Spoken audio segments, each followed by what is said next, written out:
अस्सलाम वालेकुम। नमस्ते, सत श्री अकाल। उम्मीद करता हूँ फिट होंगे, बेहतरीन होंगे, अपनी लाइफ अच्छे से एंजॉय करोगे। हम तीनों की तरह आज एक और वीडियो और उसका टाइटल। वीडियो का टाइटल है जी Dubai airport attack middle east war. आज जिन्होंने की वीडियो है जीरो वीडियो का लिंक डिस्क्रिप्शन में मौजूद है। लाजमी इनको भी सपोर्ट करें, हमें भी सपोर्ट करें। मेरा नाम है राणा मोहम्मद अली और मेरे साथ हैं Malik Shaklan Iqbal, Mohammad Sameer Khokhar. So guys let's start. दोस्तों, पूरी दुनिया इस टाइम ईरान और अमेरिका की वॉर की बात कर रही है और इसी टाइम ईरान ने दुबई पर अब तक का सबसे बड़ा हमला कर दिया। A huge fire tore through Dubai airport, just hours after Iran's chilling threat turned into a strike. बड़ी खबर इस वक्त आपको बता दें, दुबई एयरपोर्ट के पास ईरान ने ड्रोन से हमला किया है। हमले के बाद दुबई एयरपोर्ट के पास जोरदार धमाका हुआ है और ईरान ने ड्रोन हमले जो किए हैं उसमें ईंधन टैंक को निशाना बनाया है। दुबई एयरपोर्ट पर ईरान ने एक बड़ा ड्रोन हमला किया है। दुबई मीडिया ऑफिस ने कंफर्म किया है कि एक ड्रोन हमले की वजह से एयरपोर्ट के पास लोकेटेड एक फ्यूल टैंक में आग भी लगी। सिविल डिफेंस की टीमें आग बुझाने और उसे काबू करने में जुटी। अब ये मामला इसलिए ज्यादा सोचने पर मजबूर करता है लोगों को क्योंकि ये इस महीने का तीसरा बड़ा हमला है।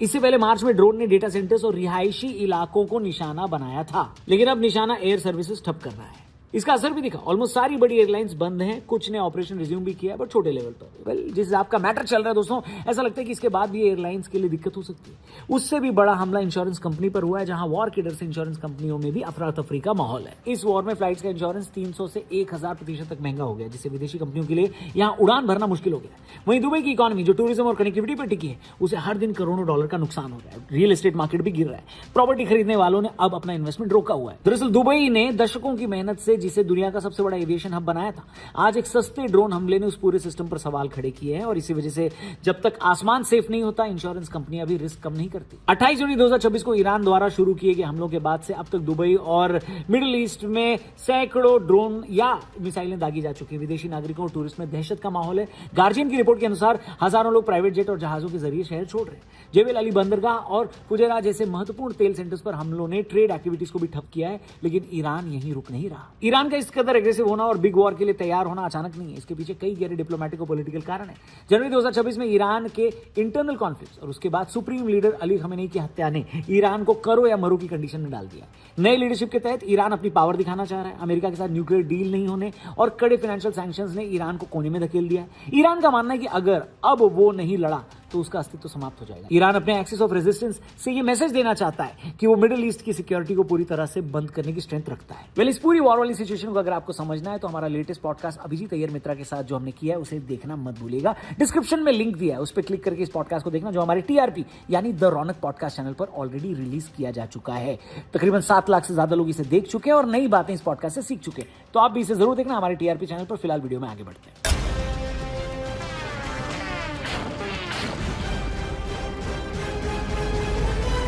अब दोस्तों, वॉर सिर्फ तबाही लाता है, लेकिन मिलिट्री इंडस्ट्रियल कॉम्प्लेक्स के लिए मुनाफे का सबसे बड़ा मौका भी होता है। जैसे जैसे ईरान ने ड्रोन और मिसाइल हमले तेज किए, यूएई और सऊदी अरब ने अमेरिका और यूरोपीय देशों से अरबों डॉलर के नए मिसाइल डिफेंस सिस्टम की मांग शुरू कर दी।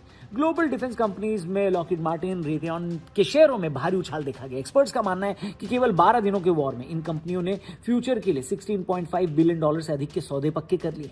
जितने अधिक ड्रोन ईरान दागता है, उतने ही महंगे इंटरसेप्टर गल्फ देशों को खरीदने पड़ते हैं। एक ऐसा सर्कल है जहां हथियारों का प्रोडक्शन करने वाले देश और कंपनियां अरबों में कमा रही हैं। लेकिन वहीं दूसरी तरफ ईरान भी हथियार खरीदने में पीछे नहीं है दोस्तों। ईरान ने 1000 ड्रोन्स और सेल्फ डिस्ट्रक्शन वाले प्लेन्स खरीदने का ऑर्डर दे दिया है। क्या बात कर रहे हैं? जी हाँ, ये खबर सुनने में जितनी सनसनीखेज है, इसकी असलियत को समझने के लिए हमें डिफेंस डील, इंटरनेशनल पॉलिटिक्स और मौजूदा टेक्निकल फैक्ट्स को भी बारीकी से देखना होगा। सबसे पहले तो ईरान ने जो ऑर्डर्स किए हैं वो क्यों इतने जरूरी हैं वो समझते हैं। मिलिट्री लैंग्वेज में इन्हें लॉयटरिंग म्यूनिशंस या कामिकाज ड्रोन्स कहा जाता है। ये ऐसे ड्रोन होते हैं जिसमें एक्सप्लोसिव भरा होता है। ये सीधे टैंक, रडार या बिल्डिंग के अपने टारगेट से टकराकर खुद को उड़ा देते हैं। इसीलिए इन्हें सुसाइड प्लेन भी कहा जा रहा है। अब ये जो डील हो रही है सीधे चाइना से हो रही है, पता है आपको? सोर्सेज बता रहे हैं ईरान और चीन के बीच 25 साल का स्ट्रेटेजिक समझौता है। ईरान पर लगे वेस्टर्न सैंक्शंस के कारण वो डॉलर में ट्रेड नहीं कर पाता, इसलिए वो चीन को कच्चा तेल दे देता है और बदले में टेक्नोलॉजी, बुनियादी ढांचा और मिलिट्री इक्विपमेंट्स लेता है। ईरान खुद ड्रोन बनाने में दुनिया के बड़े देशों में से है। चीन से ड्रोन खरीदना मुमकिन है, लेकिन ईरान आमतौर पर अपनी इंडिजिनियस तकनीक पर गर्व करता है। चीन से वो अक्सर इंजन, माइक्रोचिप्स और सेंसर जैसे कलपुर्जे लेता है।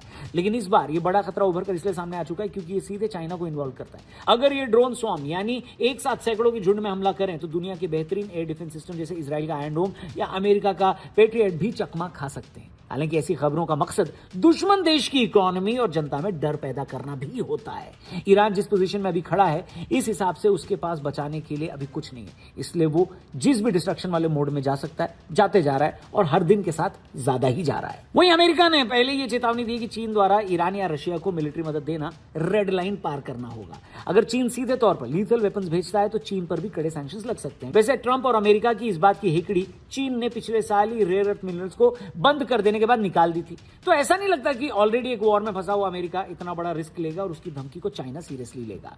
मिडिल ईस्ट में पहले से ही तनाव है। दुबई एयरपोर्ट जैसे हमलों के बीच 1000 नए ड्रोन्स की खबर आग में घी डालने जैसा काम कर ही रही है। ऊपर से चाइना का इसमें जब रोल आएगा तो पूरी दुनिया को चाइना हिलाएगा। बात तो सही है। अब सवाल ये उठता है कि ईरान ने सऊदी अरब या इजराइल से ज्यादा मिडिल ईस्ट या स्पेशली दुबई और यूएई को निशाना क्यों बनाया। दरअसल दुबई दुनिया भर के इन्वेस्टर्स और वेस्टर्न कंपनीज का सेंटर है। यहां हमला करने का मतलब है सीधे अमेरिका और यूरोप के फाइनेंशियल इंटरेस्ट पर हमला करके चोट पहुंचाना। यूएई में अल दाफरा और अल मिनहाद जैसे बड़े अमेरिकी मिलिट्री ठिकाने हैं। ईरान का दावा है कि अमेरिका इन्हीं ठिकानों का इस्तेमाल उसके तेल डिपो पर हमला करने के लिए कर रहा है। ईरान जानता है कि दुबई की ताकत उसकी ब्रांड इमेज है। अगर एक बार ये मैसेज दुनिया में चला गया कि दुबई अब उतना सेफ नहीं है तो वहां का सारा इन्वेस्टमेंट और टूरिज्म खत्म हो जाएगा। ये ईरान की एक स्ट्रैटेजिक चाल है ताकि गल्फ देश अमेरिका को वॉर रोकने के लिए मजबूर कर सके। अब दोस्तों ये साफ है कि ये वॉर केवल मिडिल ईस्ट तक लिमिटेड नहीं रहेगा, इसके नतीजे दशकों तक महसूस किए जाएंगे। सबसे पहले तो ये वॉर एक एनर्जी क्राइसिस की तरफ बढ़ रहा है। श्रीलंका, बांग्लादेश, पाकिस्तान, म्यांमार, देख रहे हैं आप वहां से कैसी तस्वीरें आ रही है, वीडियोज आ रहे हैं। ये सारे देश तेल और गैस के लिए लंबी लाइनों में खड़े हैं। ये तब है जब अभी स्ट्रेट ऑफ हॉर्मुज को बंद हुए कायदे से 5 दिन भी पूरे नहीं हुए। वहीं दुबई एक बड़ा लॉजिस्टिक हब है। इसके बंद होने से दवाओं, स्पेशली कैंसर की दवाएं, इलेक्ट्रॉनिक्स और कंस्ट्रक्शन मटेरियल्स की ग्लोबल सप्लाई चेन टूट सकती है। ये वॉर अब दुनिया को 2 गुटों में बांटने के लिए आगे बढ़ रहा है। एक तरफ अमेरिका, इजराइल और दूसरी तरफ ईरान, रशिया और चाइना का पोटेंशियल गठबंधन जो वर्ल्ड वॉर की तरफ बढ़ सकता है। अब क्या दुबई अपनी पुरानी चमक वापस पा लेगा? ये इस बात पे डिपेंड करेगा कि पीस टॉक्स कब होती है। अगर ईरान अमेरिका स्ट्रगल लंबा खींचा तो इन्वेस्टमेंट का फ्लो सिंगापुर या बाकी सेफ सेंटर्स की ओर मुड़ सकता है, ऐसा एक्सपर्ट्स दावा कर रहे हैं। बाकी कायदे से दोस्तों ये वॉर सिर्फ 2 देशों की लड़ाई नहीं है और दुनिया को भी समझना होगा कि वॉर में जीत किसी की भी हो, हार हमेशा ह्यूमैनिटी और डेवलपमेंट की ही होती है। पर ये लड़ाई कितनी लंबी चलेगी, क्या इसमें ये पता चल पाएगा असलियत में कि कौन जीता कौन हारा, नैरेटिव वॉर में कौन पीछे चल रहा है, अमेरिका की क्या हालत है, गल्फ देश अपने आप को और सुरक्षित कैसे करेंगे, इजराइल और ईरान के बीच क्या पीस टॉक्स संभव है, क्या ईरान की तरफ से कोई आएगा शांति समझौता लेकर, ये सब के बारे में हमने अपने लेटेस्ट पॉडकास्ट में बात की है। अभिजीत अय्यर मित्रा से हमारे एक्सपर्ट हमारे साथ थे और इस पॉडकास्ट में ऐसी ऐसी जानकारियां उन्होंने दी हैं। आप जरूर इस पॉडकास्ट को देखिएगा, लिंक डिस्क्रिप्शन और पिन कमेंट में दिया है। आपको जानने लायक बहुत सारी नई बातें मिलेंगी इस वॉर से जुड़ी हुई। याद रखिएगा हमारे TRP यानी द रौनक पॉडकास्ट चैनल पर ये पॉडकास्ट ऑलरेडी लाइव है, 7 लाख से ज्यादा लोग इसे देख चुके हैं। आप भी देखना, इस चैनल को भी सब्सक्राइब करना। थैंक यू फॉर वॉचिंग, जल्दी मिलते हैं। जय हिंद। भारत का रियल मित्र कौन है? आई मीन मित्र कौन है? India is India's best friend. Israel हमारा दोस्त है, अमेरिका एक किस्म से हमारा दोस्त है, ईरान भी एक किस्म से हमारा दोस्त है। हमारा पाकिस्तान से सिवाय और कोई दुश्मन नहीं है और चीन के सिवाय कोई स्ट्रेटेजिक कंपेटिटर नहीं। मोदी जी का रिसेंट विजिट जो इजराइल में हुआ, उसके बाद इजराइल ने अटैक किया, तो इसको पब्लिक कनेक्ट कर रहा है कि मोदी जी को मालूम था अटैक होगा। ये इसमें कितना रियलिटी है और कितना तो फिक्शन अगर है? पता था तो क्या, पर अगर मोदी को बताया भी गया तो वो क्या कर सकते थे? क्या आपको लगता है वो कॉल करके बोलेंगे मेरे ब्रदर डोनाल्ड ट्रम्प जरा ये डोनाल्ड नहीं अटैक, बोलते उनको।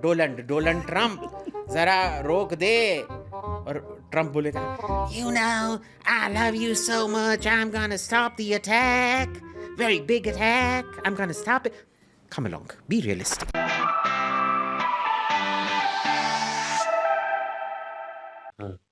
बिल्कुल जी, हालात जो हैं वो बिगड़ते जा रही हैं और जंग जो है वो रुकने का नाम नहीं ले रही और जिससे पूरी दुनिया जो है उसको इस चीज़ का खमियाजा भोगना पड़ रहा है। यूरोपियन यूनियन जो थी वो एक आखिरी उम्मीद थी ट्रंप के पास, लेकिन उसने भी इनकार कर दिया कि वो भी किसी तरह से हेल्प नहीं करेगी। अब ट्रंप जो है ना वो बिल्कुल अकेला पड़ गया और इजराइल के कहने पर जिस तरह से इस युद्ध में ट्रंप ने एंट्री मारी है, अगर देखा जाए तो ट्रंप के हालात अभी इस तरह के हुए हैं कि बहुत सारे वजीर मशीर जो यूएसए में हैं उन्होंने भी हुकूमत के खिलाफ जो है वो एक किस्म की आवाज़ उठाना शुरू कर दी है और 2-3 तो मैंने देखे हैं कि उन्होंने इस्तीफे भी दे दिए।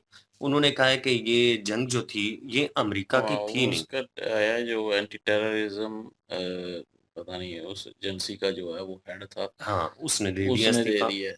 उसने कहा है, उसने ट्वीट भी करके कहा है कि सीधा-सीधा बोला है, उसने कहा है कि ये जंग अमेरिका की है ही नहीं और ना ही अमेरिका को कोई खतरा है, ये इजरायली लॉबी जो है उसके लिए काम कर रहे हैं। बिल्कुल जी, नेतन्याहू का उसने नाम लिया, उसने कहा नेतन्याहू के कहने पर ट्रंप ने यूएसए जो है उसकी सिक्योरिटी पूरी को और अवाम के मुस्तकबिल को दांव पे लगा दिया है। और यूएसए की जंग बनती नहीं थी, लेकिन नेतन्याहू ने ज़बरदस्ती यूएसए को इस जंग में मुलव्वस किया है। अब ये जो जंग है, ये अमेरिकन जो सिटीज़न हैं, उनके लिए काफ़ी ज़्यादा मुश्किलात पैदा कर रही है। जो कि चाहिए था कि जिस तरह से दूसरे कंट्री इनकार कर रही हैं, यूएसए भी इनकार करता, लेकिन भाई यूएसए इनकार कर नहीं सकता, क्योंकि जानते हैं सब लोग कि उसकी जो कह लें कि जितने भी सिक्योरिटी इदारे हैं, उनमें बड़े-बड़े ओहदों पे जो बैठे हुए लोग हैं, वो इज़राइली यहूदी हैं, तो इनकार करना मुश्किल है। तो इसलिए उनकी तो मजबूरी है, साथ देना ही देना है। लेकिन सारे कंट्री जिनसे भी इत्तेहाद के लिए यूएसए ने बोला, और यूएसए ने ये कहा कि नेटो के जो मेंबर हैं वो सामने आए, हमारी मदद करिए, लेकिन किसी ने भी इस चीज़ के ऊपर जो है वो ध्यान नहीं दिया। सबने यही कहा कि भई बातचीत के माध्यम के अलावा कोई हल नहीं है। हमले करके ईरान के ऊपर स्टेट ऑफ हार्मोज़ जो है उसको खाली नहीं करवाया जा सकता। बेहतर यही है कि हम ईरान के साथ बातचीत करें, लेकिन ट्रंप बातचीत करने के लिए तैयार नहीं है, क्योंकि जो ईरान की शराइत हैं उनको मान्यता ट्रंप नहीं देगा। जंग जो है वो बिगड़ती जा रही है और मिडल ईस्ट के जितने भी कंट्रीज हैं वो इसमें पिसते जा रहे हैं। खास तौर पर अगर देखा जाए तो यूएई जो है ना, ये स्पेशली एक निशाना ईरान का बना हुआ है, क्योंकि ईरान जानता है कि यहाँ पे अमेरिकन अड्डे हैं और उसके बाद फॉरेन कंट्रियों के बड़े-बड़े इन्वेस्टर जो हैं वो दुबई में मौजूद हैं। अगर वो यहाँ से इन्वेस्ट जो है वो निकालना शुरू कर देते हैं, जो भी पैसा उन्होंने इन्वेस्ट किया हुआ है, तो फिर दुबई के हालात जो हैं वो आने वाले टाइम में बहुत मुश्किल हो जाएँगे, क्योंकि कभी वक़्त था दुबई को सबसे ज़्यादा सेफ कंट्री माना जाता था, सिंगापुर को सेफ कंट्री माना जाता था। लोग वहाँ पे आसानी से इन्वेस्ट भी करते थे, तो बड़ा एक कह लें कि डेवलपमेंट कंट्रियों में एक कंट्री जो है वो दुबई आता है। लेकिन क्या जिस तरह से हालात चल रहे हैं, आने वाले टाइम में दुबई के मज़ीद हालात कमज़ोर हो सकते हैं, और दुबई के अगर हालात और ज़्यादा ख़राब होते हैं तो दुबई को तो सालों लग जाएँगे दोबारा उस कंडीशन में आने में। तो क्या आने वाले टाइम में जितने भी मिडल ईस्ट के कंट्री हैं, ये भी यूएसए के ऊपर दबाव डाल सकते हैं युद्ध को रुकवाने के लिए? मेरे ख़्याल में ईरान जो है वो स्थिति इसी तरह से बना रहे हैं कि मिडल ईस्ट में जितने भी कंट्रीज़ आते हैं, कतर आता है, सऊदी आता है, दुबई आता है, कुवैत आता है, ये जो कंट्रीज़ हैं ना, ये प्रेशराइज़ करें, यूएसए को मजबूर करें जंग रोकने पर। अभी इनकी तरफ से देखा जाए तो कोई मुखालिफ जो है रिप्लाई नहीं दिया गया। बस यही मैंने सुना है, जो भी न्यूज़ आ रही है उसमें यही सुना है कि दुबई हो गया, उसके बाद कतर हो गया, इन्होंने इंटरसेप्ट जो मिसाइल इनके पास हैं, उनके माध्यम से ड्रोन जो हैं वो गिराए। मतलब ईरान के ऊपर हमला नहीं किया, अपनी हिफाज़त के लिए वो जो भी कर रही हैं वो कर रही हैं। रिप्लाई वो दे नहीं रहे, यूएसए को रोक नहीं रहे, ईरान जो है वो रुकने का नाम नहीं ले रही है। अब समझ से बाहर आ रहा है कि ईरान के पास तो पैसे ही नहीं है। कौन है जो ईरान को पीछे से थपकी लगा रहा है? कोई तो ऐसी तगड़ी पावर मौजूद है, पीछे खड़ी जो ईरान को पूरी तरह से सपोर्ट कर रही है, वरना ईरान की तो इतनी कैपेसिटी है ही नहीं है कि इतने दिन जो है वो युद्ध में चल सके। 2 हफ्ते मेरे ख्याल में हो चुके हैं युद्ध को, तो इतना लंबा युद्ध जो है ईरान तो इतनी काबिलियत ही नहीं रखता, उसके बाद इतनी टेक्नोलॉजी नहीं थी। यही गलतफ़हमी थी इज़राइल को और यूएसए को, लेकिन भाई पीछे से कोई तगड़ी थपकी लगी है उसको। मेरे ख्याल में चाइना और रशिया पूरी तरह से पीछे से उसको सपोर्ट कर रही हैं। इकॉनमी के अगर देखा जाए तो उस इकॉनमी तौर पर भी सपोर्ट कर रहे हैं, पैसा भी दे रहे हैं और हथियार भी दे रहे हैं। दोनों चीज़ें जो हैं वो प्रोवाइड कर रहे हैं, क्योंकि वो तो चाहते हैं कि अमेरिका जो है वो जंग में घसीटता रहे, और अमेरिका की जो अक्कड़ है ना, वो किसी तरीके टूटनी चाहिए। बिल्कुल जी, और सपोर्ट तो वाक़ई ईरान को है, इसमें कोई शक नहीं है। और अब तो मेरे ख़्याल में चीन ने भी खुल के कहा है, या रशिया ने कहा है कि ह्यूमैनिटेरियन जो मदद है वो हम ज़रूर भेजेंगे अब। तो अब जो है उनको मदद भी जाएगी, और उस मदद की आड़ में ज़ाहिर है सामने तो यही दिखाया जाता है ना, सबको अगर छुप के देना है तो सबको यही दिखाया जाएगा जी, मेडिसिन भेजी है, खुराक भेजी है, गंदम या कुछ इस तरह के चावल वगैरह ये भेजे हैं, लेकिन उसकी आड़ में भाई सारा कुछ दिया जाता है, वो टेक्नोलॉजी दी जाती है, वो हथियार प्रोवाइड किए जाते हैं, तो ये ख़त्म नहीं होने देंगे ईरान के पास से। तो ये नज़र आती हैं चीज़ें, उनको अमेरिका को भी नज़र आती हैं कि ये कभी ना ख़त्म होने वाली जंग जो है वो छिड़ चुकी है, और इसमें से निकलना कैसे है। तो वहाँ पे लोग जो हैं वो भी इस्तीफ़े देना शुरू हो चुके हैं, और पहला इस्तीफ़ा जो है वो वही पहले कहा था, इंसदाद दहशतगर्दी जो है वो उसके मेरे ख़्याल में चीफ़ बनाए हुए थे या हेड। तो उन्होंने इस्तीफ़ा दे दिया और उन्होंने सीधा-सीधा बोल के कहा है कि हम जो है वो इज़रायली लॉबी के लिए काम कर रहे हैं ट्रम्प और ये जंग छिड़ी गई है। हालाँकि इससे अमेरिका को कोई खतरा नहीं था ईरान से। तो उसने मतलब अपना इस्तीफ़ा दे दिया है। तो वो ट्रम्प के एक किस्म का बहुत करीबी भी था। ट्रम्प ने खुद ही जो है वो रिकमेंड किया था उस वक़्त उसे। तो लेकिन अब ट्रम्प उसके बारे में कह रहा है कोई नहीं बड़ी बात है, ये इतना ख़ास नहीं था स्कॉटी के मामले में, लेकिन ठीक था, मेरा पसंदीदा था लेकिन इतना ख़ास नहीं था। तो ये ज़ाहिर है उसने अपना फेस तो बचाना ही है ना, लेकिन ये इस्तीफ़ा आना और उसका कहना कि ये इज़राइली लॉबी के लिए जो है वो काम किया जा रहा है, तो ये बड़ी बात है एक। और ये ट्रम्प के लिए एक शर्मिंदगी वाली भी बात है। तो लेकिन ट्रम्प जितना मर्ज़ी है बोलता रहे, ज़ाहिर है उन्होंने अपना फेस तो बचाना ही है। पॉलिटिशियन है और पॉलिटिशियन का काम क्या होता है कि जी ईरान का नुकसान बताना है, अपना कम से कम बताना है। इसीलिए तो मीडिया के खिलाफ हो गया ना, कि मीडिया जो है वो अपना भी नुकसान बता रहा है तो वो उसके भी खिलाफ हो गया और किसी ने साथ नहीं दिया।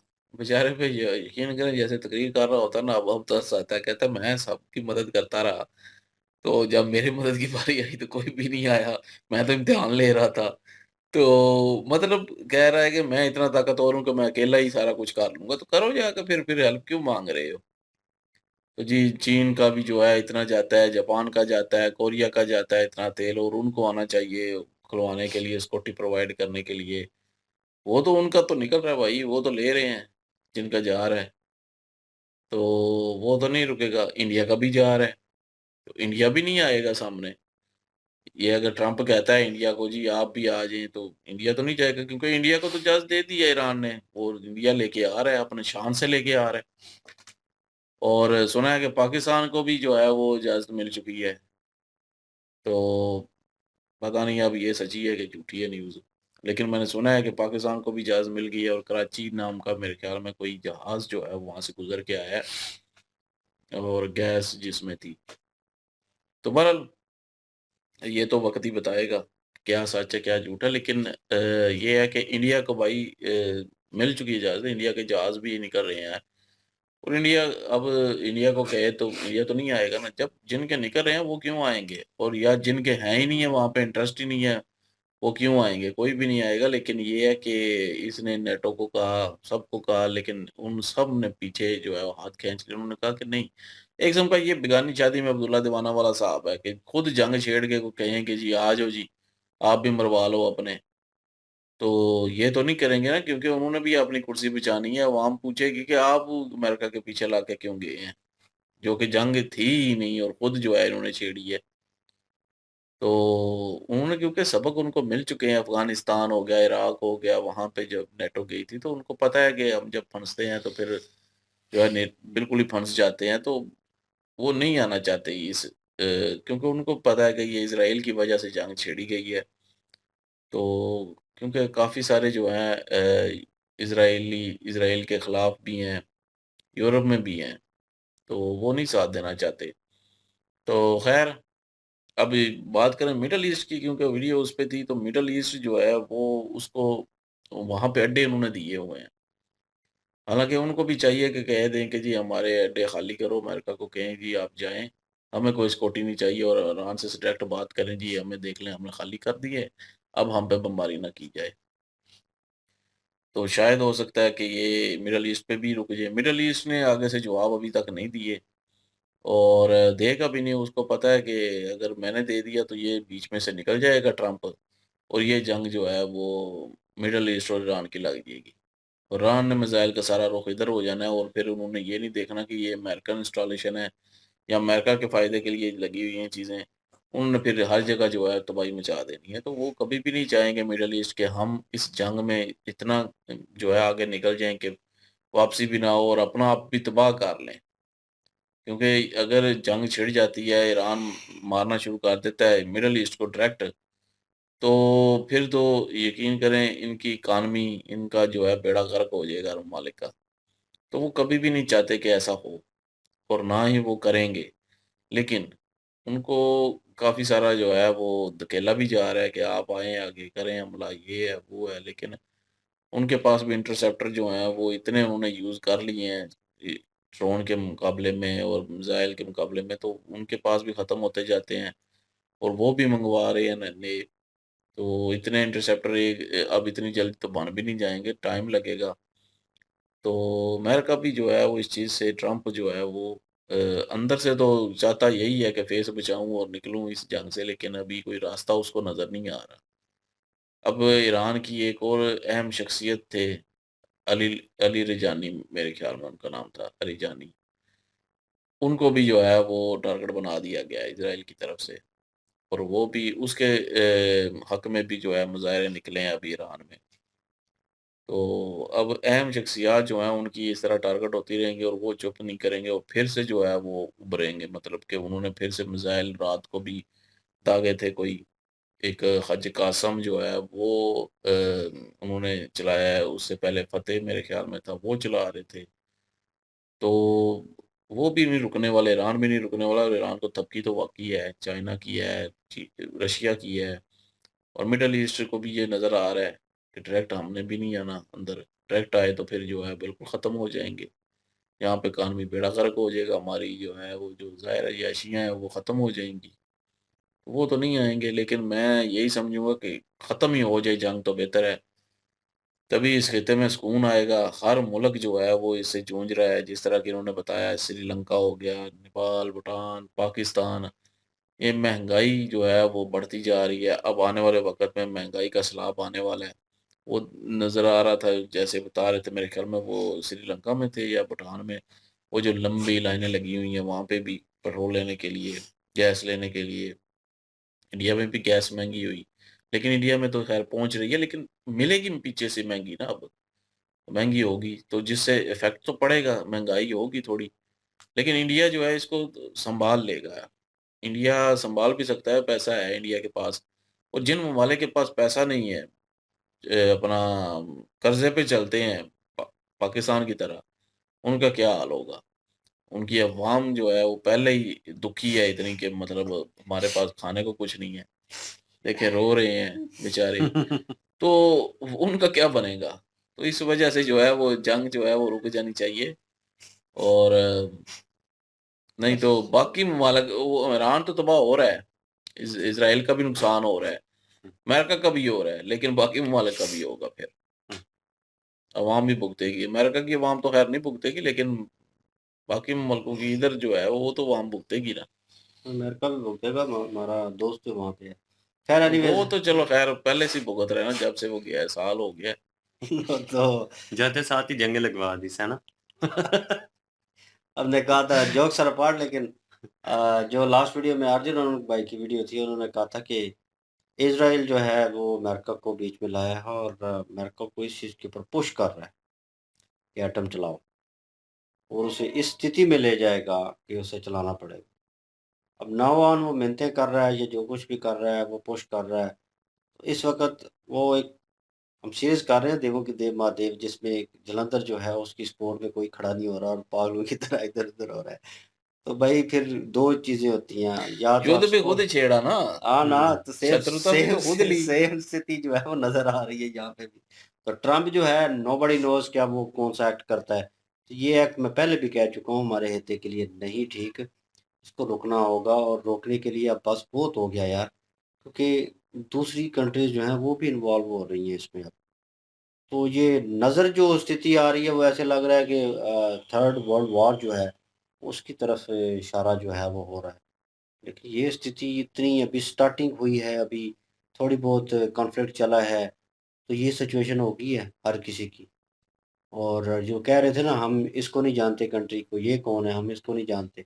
वो एक-दूसरे के साथ जो है ताल्लुकात याद करवा रहे हैं, तेरे साथ मेरे ये भी ताल्लुकात थे, तेरे साथ ये थे, अब ये करते हैं, ठीक है? किसी का तेल नहीं पहुँच रहा, किसी की गैस नहीं पहुँच रही, किसी को कुछ प्रॉब्लम है।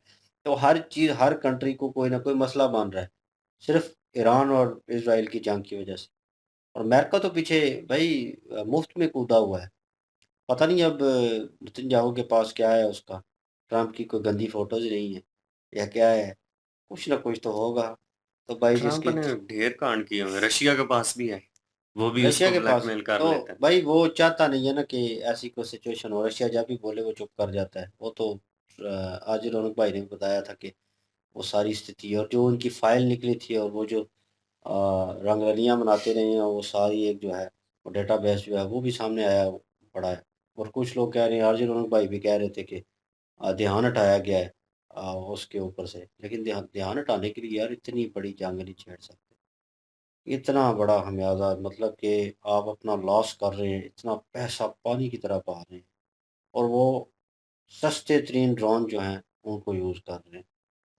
तो इंटरसेप्ट करना उनके लिए मुश्किल हो जाएगा भाई, जब हज़ारों की तादाद में अटैक करेंगे। तो भाई वो हज़ारों की तादाद में उसमें से 200 रोक लेगा, 400, 500, 900 रोक लेगा। 100 तो भाई हिट करेंगे ही करेंगे कहीं न कहीं। वो गिरेंगे, लगेंगे, फ़ायदा नहीं है, ऊपर से नुकसान पैसे का अलग है कि भाई वो इंटरसेप्ट करते वक़्त इतने मिसाइल जो हैं वो चले हैं डिफेंस सिस्टम से, वो खाली हो गया। उनको फिर भरपाई करने के लिए फिर इतना पैसा जो है, तो भाई लॉस में जा रहे हैं।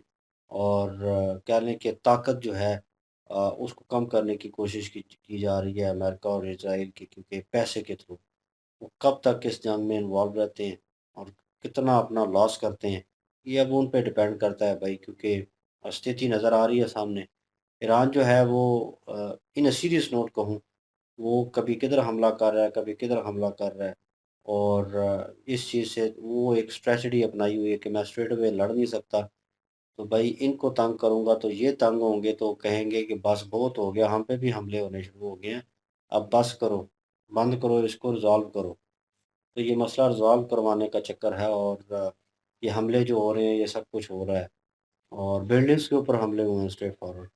वहाँ पे के मतलब कि फ़ॉरेन लोग जो हैं वहाँ पे हैं, बिज़नेसमैन वहाँ पे हैं। वहाँ पे बाद में पता चला बिज़नेसमैन नहीं थे, वो लोकल्स थे और जनाब उनकी मृत्यु भी बीच में हुई है, वो भी मरे हैं। तो भाई नुकसान हो रहा है ठीक-ठाक ही चीज़ों का और ये एक इशारा भी हो सकता है ईरान की तरफ से, इन माय ओपिनियन, कि यार जंग स्ट्रेट रोक नहीं सकती, स्ट्रेट हम हार मान नहीं सकते। तो भाई इसको इस तरह सॉल्व करते हैं कि तंग करते हैं दूसरों को जब तंग करेंगे तो भाई ऑटोमेटिकली वो इस चीज़ के मसले के लिए, हल के लिए वो आवाज़ उठाएँगे कि बंद करो इसको। तो फिर हम अपनी शर्तें रख सकते हैं, हाँ, हम जंग बंद कर देंगे, लेकिन ये हमारी शराइत है। ये एक ट्रेजेडी हो सकती है। नोबडी नोज़ भाई, मोहब्बत और जंग में कहते हैं सब जायज़ है, तो फिर ये भी जायज़ होगा भाई, हर तरीके से। छल से भी करना चाहिए, ठीक है ना? थोड़ा बहुत छल जो है वो करना पड़ता है। लेट्स सी, देखते हैं अब ये कितने दिन तक चलती है, लेकिन हम पे तो बर्डन आ चुका है और पाकिस्तान पहले ही पिस रहा था और हम पिस रहे हैं और मजबूरी है फिर सर्वाइव करना। हम भी कर रहे हैं भाई सर्वाइव। तो होप सो कि मसला रिज़ॉल्व हो और आप क्या ओपिनियन रखते हैं कमेंट सेक्शन ओपन आपके लिए। इनकी ओरिजिनल वीडियो के लिंक भी डिस्क्रिप्शन में मौजूद होगी, प्लीज़ इनके थ्रू हमें भी सपोर्ट कर दीजिएगा। इंशाल्लाह मिलते हैं नेक्स्ट वीडियो में, अपना ख्याल रखिएगा, दुआ में याद रखिएगा, तब तक के लिए अल्लाह अल्लाह हाफ़िज़, हाफ़िज़। पीस।